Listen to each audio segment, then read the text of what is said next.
ભારતમાં બીજા કોઈ રાજ્યની તો ખબર નથી, પણ અમારા ગુજરાતની વાત કરીએ તો ફર્સ્ટમાં અમે શ્રાવણ મહિનામાં શંકર ભગવાનની પૂજા કરીએ.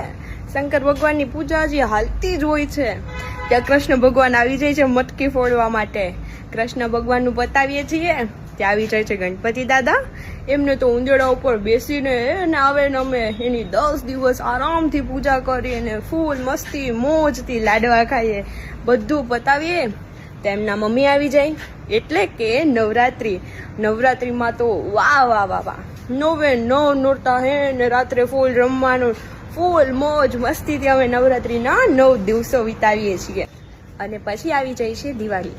દિવાળી એટલે કે રામજીનો તહેવાર. જ્યારે રામજી 14 વર્ષના વનવાસ બાદ એમની ઘરે એટલે કે અયોધ્યા ગયા હતા, ત્યારે અમે દિવાળીનો તહેવાર મનાવીએ છીએ.